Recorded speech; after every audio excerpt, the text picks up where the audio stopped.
Once upon a time, in the small village of Ohanze, there lived a poor woman called NNENNA.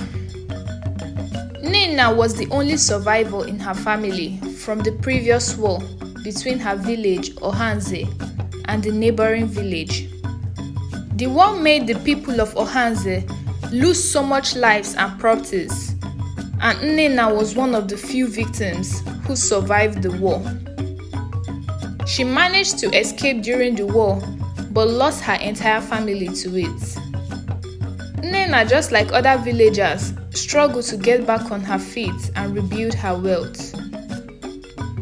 The villagers had pity on her because she was the only survivor in her family. So they sometimes contributed money to support her. Some others brought food and fruits for her. They all did all they could to assist NNNA, and she kept collecting things from them.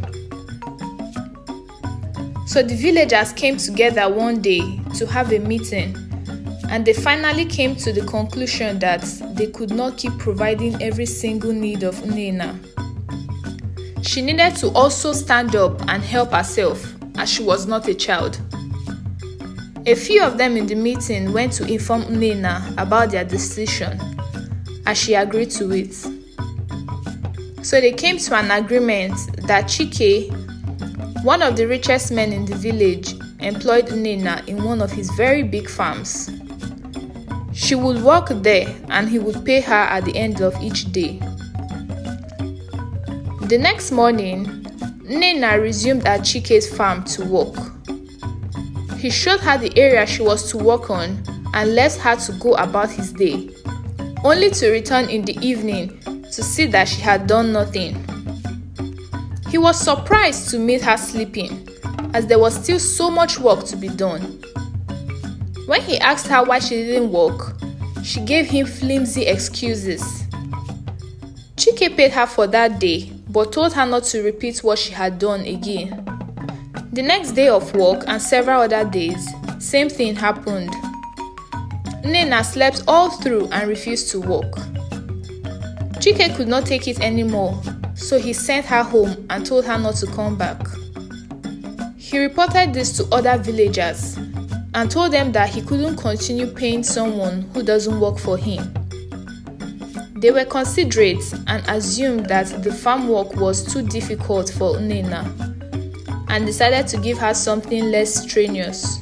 She began work at a kiosk belonging to Mazi Okeke. Most times, when people came to buy things, she would intentionally delay or she wouldn't be around to sell to them. The buyers got fed up and reported this to Mazi Okeke, and he stopped her from selling for him. The villagers employed her in several other places, but she couldn't deliver. There was always one complaint or the other. As a result of this, the villagers all abandoned her, as she was not ready to work but wanted to benefit off other people. She lived a wretched and hungry life, so she resorted to begging. Still, no one assisted her. One day, she remembered that she heard rumors of a certain river goddess that lived in a river in the neighboring village, and this river goddess has helped people in so many ways. She wasn't sure how true the story was, but she decided to give it a try. As a matter of fact, she was already wretched and had nothing to lose. She embarked on the journey the next day. When she got to the river that evening, she began calling on the river goddess, but she got no reply.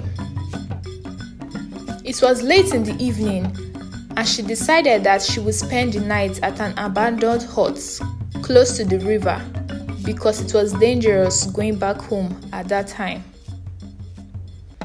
She fell asleep in the small hut at the bank of the river. Then she heard someone calling her name, and she woke up and came out. She jumped in shock.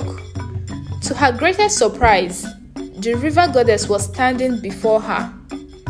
She started fidgeting as she was scared and at the same time happy that the river goddess was real and not just a rumor. The goddess called herself Omalicha and asked NNENNA what she wanted. NNNENNA told her she wanted to be known as the wealthiest woman in her village, Ohanze. She wanted to have so much money that she wouldn't need the help of anyone again. The river goddess brought out a precious stone and handed it to NNNENNA. She told NNNENNA that when she got home, she should tell the stone what she wanted and she would get results almost instantly. The river goddess, Omalicha, also mentioned that there was a price to pay. NNNENNA was curious to know what it was, but the goddess said that she also doesn't know, as each person had their own price to pay. NNNENNA, without thinking twice about all that had been said, accepted to take the pebble as she was so eager to be wealthy and show off to her fellow villagers. She went back into the abandoned hut and slept like a baby that night. The following day, she began her journey back home. By the time she got home, she wasted no time in locking her door and took the precious stone and told it all she wanted. She went back to sleep as usual, and the next morning, she woke up to huge bags of money. She screamed and was so surprised at how fast it happened. In no time, she moved out of her hut and built a luxurious mansion for herself with maids and servants. The money was so much that she built houses all over the village, bought big farmlands, and owned different businesses. The news of the wealthy NNNENNA spread across the village, and there were several rumors going around.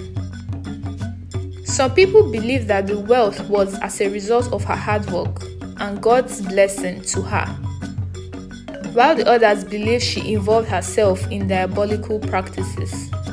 Several months passed, and one afternoon, NNNENNA wanted to get up from her stool but found it really difficult to stand up.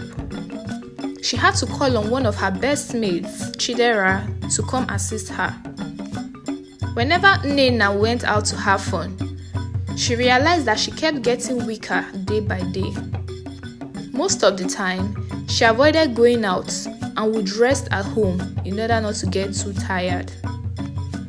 A few months passed, and NNNENNA realized that she was also aging really fast. She looked older than her peers, and this bothered her.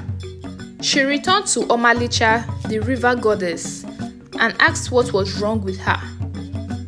Omalicha explained to NNNENNA that premature aging was the price she had to pay to acquire wealth. NNNENNA complained that she had so much money but can't enjoy it as she was always weak and needed rest. She asked for an antidote to stop her from aging prematurely, but there was nothing Omalicha could give to her. NNNENNA felt defeated and went home crying. The villagers also noticed what was wrong with her and realized that she must be fast aging as a result of the wealth she acquired all of a sudden. They all avoided her, including all her maids and servants, except Chidera. Chidera was a very good girl who always looked after NNNENNA without thinking of what she could gain. NNNENNA was so grateful to her and took her like her own daughter.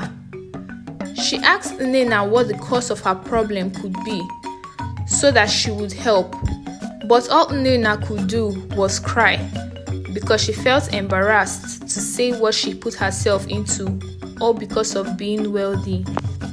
One morning, Chidera came to NNNENNA with her bags and told her that she was traveling back to her own village to see her mother as she heard that she was very sick. NNNENNA cried because she felt lonely as Chidera was the only person in the village who was willing to spend time with her. When Chidera had left, Nenna was all alone in the mansion. Then she looked around her and saw all her luxurious possessions. She couldn't make use of any of them. It was at that moment she realized that no one was coming to save her. What we can learn from this story is that we should not depend on a shortcut to making it in life, as there's usually a sacrifice we have to make to acquiring such wealth. It is always advised to work hard and hope for the best. I hope you enjoyed watching this video. Please don't forget to give it a big thumbs up, comment, subscribe, and turn on your post notification to get notified when next I post a new video. Bye!